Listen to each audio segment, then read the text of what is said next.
What? You want to talk about comic books now? The 8th Doctor finally showed up and the 50th anniversary special is next weekend and you want to talk about comic books? Alright, fine. I guess we'll talk about comic books. Hi, I'm Jason Inman and I like to read comics. That's why in the week of November 13th I read all the DC New 50 Skip It rating. But before I get to that, don't forget to go to majorspoilers.com, the comic book website where they know that you love comics. New 52. And Batgirl is not even an issue. It's just Barbara Gordon against the elements, the storm of 0 year. And she saves her brother and her family. And she wears Jim Gordon's vest. And she saves people against the rain and another dude who tries to steal all their stuff. Character moments and great art make this book a definite buy it. Batman number 25. Who wants an all-black variant cover that's solid black that you don't see anything? I know I do. Now, 0 year. There are a lot of elements happening here. There's a new Batmobile that looks like an old Prowler. There are colors that are so fantastic in this book that will make the art pop out. Greg Capullo is on the top of his game right now. But, story-wise, there are so many elements that I wonder if this issue couldn't use another draft. I know, I'm in the minority. I've liked everything else of Scott Snyder's Batman run, but 0 year is still not doing it for me. We have Bruce Wayne, who for some reason is wearing a jarhead haircut. Why? He's not in the Marines. He's never been in the Marines. Get that out of there. There's actually a good moment where Bruce Wayne meets Jim Gordon for the first time and he doesn't trust Jim Gordon. But there's that. There's the police chasing down Batman. There's Lucius Fox and this Dr. Death guy. And there's talk of the Riddler, but the Riddler is talked about and the city is in blackout, but it doesn't happen. And then there's the storm and there's too many elements. I feel it could have been simplified because there are so many pages in this book where there are so many word balloons covering up Greg Capullo's artwork, which should never be covered up at all. I know I'm in the minority right here, but Batman Year 1 is going to be it for me. This is still a read it, but for me, it's a borrow it from a friend. Constantine number 8. Hey, want to see an issue where two guys fought each other with lots of weird art lines that mean magic that leads into a crossover that ended 3 months ago? I know I don't, so that's why I say skip it. Forever Evil Arkham War number 2. Man-Bat can talk? And he's working with the Scarecrow? That's when I know this book is taking a left turn into Crazy Town and it becomes a skip it. Green Lantern Corps number 25. Another tie-in to 0 year, which is very weird. Right now, all the 25 issues, all the 25 numbered issues of DC either tie into Return to Krypton, 0 year, or Forever Evil. There are no issues that hit 25 in the DC universe this month that do not tie into something. I applaud the idea. 0 year is an ambitious idea. It's a good idea to tie stories into. But to tie Green Lantern Corps, a book about space cops, into modern day Gotham that doesn't have electricity, where we just get to see Jon Stewart carry a gun and walk around. And I salute our soldiers. I used to be a soldier. But this just doesn't do it for me and is boring. Leave Green Lantern in space where he deserves to be because he's a space cop. This is a skip it. Justice League of America number 9. I spent the first 2 pages of this being like, what the hell is going on? And then I realized that it's John Jones trying to free the Justice Leaguers from the Firestorm Matrix that they're all trapped in because of Forever Evil, an event that happened off-panel that we never really got to see. An interesting idea. Stargirl has some power to uphold the will, to break her free will to be alone, and so does Martian Manhunter. But the problem is that the art is probably way too cartoony for the dire events, and thus lessens the impact of the drama, and so that's why this is a skip it. Justice League of America Vibe number 9. Why is this book being canceled? DC, this is your best new hero, young new hero, taking the reins for the first time book that has been published with your company for probably 5 years. This book is fantastic. Yes, you may read this book and you may be like, wait a minute, it's Vi. He's from Justice League Detroit. He sucks. And in this issue, he's in another dimension fighting his brother who rules the dimension. I know it sounds crazy town right now, but if you've read the previous issues, it makes sense and it works. And Vi gets a little like, ta-da moment where he's just like in charge and then somebody betrays him, which I won't spoil here. But this book is so good and the art is so good. It sucks that this book is being canceled. I can't wait to buy this and have my 10 issues of Vibe so I can just read it over and over. It's going to have a permanent place on my shelf because it is one of those series that matter. It is a character that I never cared about, and this book with its great writing and great art made me care about it. Sterling Gates should be applauded for what he did with this book. I'm going to do it right now. It's for you, Sterling Gates. Excellent writer. It's for you. This is a definite buy it. Buy it before it's gone permanently. Katana number 9. Why is this book continuing? Why Vibe is being cancelled? Skip it just for that fact! Nightwing number 25. The basic premise of Zero Year seems to be to reset the characters to a basic level because they're in a Gotham City that has no electricity and there's a storm coming. Are you with me now? Okay, here we go. So we get a chance to see these characters before they have their mechanics, their technology, their costumes, their training, their confidence, you could say. And how they fight base elements such as a storm. Man versus nature, one of the basic story elements since the dawn of time. So we get Dick Grayson in Haley's Circus, should be an excellent storyline. On his own, against the storm, should be an excellent storyline. But what happens in here?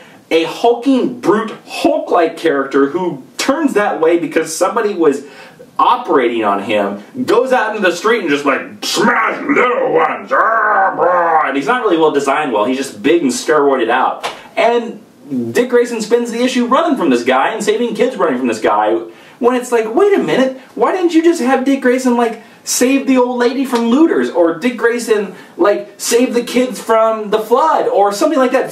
The 20 different situations that could have happened in a hurricane. Man versus nature in its purest form when it becomes boy versus nature. Adolescence at its purity. But no, we gotta fight Hulk smashy guy. Blah, blah, smash you little ones. Ugh.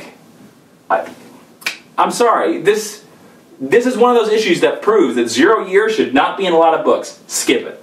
Suicide Squad number 25. Yeah, this is the cool Suicide Squad by Matt Kine. You got Steel, you got Power Girl, you got Harley Quinn, and you got OMAC showing up. OMAC showed up in this issue. Now, there's a lot of cool parts in that. The only problem is that most of this issue deals with Amanda Waller and King Shark and James Gordon Jr. trying to break into level 7. And then we finally get to level 7, we open it up, and it's this weird glowy tiger guy named Kane. If you know who this guy is, please tell me in the comments below, because I have read a lot of comic books, and I don't know who this guy is. So please inform me. So because of that, they're still awesome. As Matt Kine did a good job. This is a borrow it from a friend. Superboy number 25. Boy howdy is this book all over the place. Now I read the first part of Return to Krypton. This is part 2. And we touch a little bit with Superman, we touch a little bit with Superboy, we touch a little bit with Supergirl. This book would have been better served, I think, with just sticking with Superboy. But because it jumps to all 3, we don't really get a complete scene or even a complete storyline with any of them, and it becomes really confusing, so much to the point that there are so many caption boxes that are trying to catch us up to be like, oh, I don't know if you read this issue, and this issue, and this, and this, and then Forever Evil, and then we got this 0 Year tied in, somehow to Return to Krypton. It becomes too much, and it loses its power. If these single issues had just stuck with these characters, I think it would have done much better. But I'm still very curious to see where Return to Krypton goes, so this is a borrow from a friend. Superman Wonder Woman number 2. This book constantly continues to surprise me. And I say constantly even though this book has only came out twice. Charles Soule has Soule Soule. I don't know how you say your name, sir. Comment below, let me know. I know you're watching. Like all of DC out there, you're all watching this video. He has an amazing characterization of Superman. There is a scene in this book where Diana takes Superman to Hephaestus, and Hephaestus makes him armor, and the entire time Superman's like, thank you, sir, it's an honor, sir, yes, sir, just like a Kansas farm boy would be. And then Apollo fights up, they get into a fight, and Superman just kicks his ass and gets all tough, and then he immediately flips back and goes, like, thank you, sir, thank you, sir. Perfect characterization. Almost the best characterization of Superman in the New 52 right this minute. That's fantastic. This book, I originally thought I was going to hate, and now I'm liking more and more, and I'm definitely going to buy issue 3, so this is a buy it. World's Finest number 17. Huntress has a tattoo of a bat flying away from a cat, and I just think that's cool. And it just goes to show you what characterization can do for a book. You have Power Girl, who sort of, her powers are going on a wonky style, so she flies up into space, spends billions of dollars, taxpayer dollars, to go into space just to get into a costume, to go out and fly, to come back into the atmosphere to see if her powers work, to see if she can go through the atmosphere. Of course they don't. She crashes into the ocean and because of her recklessness, and Huntress has to save her. Huntress are very responsible, like, I'm the daughter of Batman. Yeah. Excuse my impression, I didn't mean to insult anybody with that. Who would I be insulting? Huntress herself? She doesn't exist. She's a fictional character. But anyways, characterization, make this book work. Excuse my caveman talk. Characterization, make this book work. Characterization makes this book work. I never thought I would like a book about the Huntress, a character I never really cared about before, and Power Girl, a character I never cared about before, in the same book, teaming up, and I love it. I love it. I buy every issue. Buy this book. And that's all the DC New 52 comics that were published on November 13th. As always, go to majorspoilers.com, the comic book website where they know that you love comic books, and we do too. They're an amazing, amazing site. They got some great podcasts. Go check them out. Comment below if you can figure out the new Google Plus comments that are all crazy town. Woohoo! Let me know below in the video comments when you can figure them out and you connect your Google Plus and all that other stuff, what you want me to review next week. Do you want me to review Marvel? Do you want me to review DC? Do you want me to review Image? Is there a specific book? I would love to do a year-end kind of video of all the comics, maybe the top 5 best comic book ongoing titles. Let me know if that's something you would like. I got something special planned for next week. I got a new video coming out on Monday or Tuesday that you should like. Go check out all my kamikaze videos. I did an excellent interview with some people from Boom, and I did a cosplay video, so go check that out. Thank you all for watching. I internet love you. I'm Jason Inman. Be seen you. Veneth, whoever possesseth the Thor hammereth, becometh Thoreth. So here we are after the title screen has come up. I know some of you watch. Who hates these Google Plus comments? I do. Really quick, I thought I'd give you my thoughts on Thor the Dark World. I thought about doing a video for it, but I decided against it because I didn't want to come off as negative. Here, first off, I liked the movie.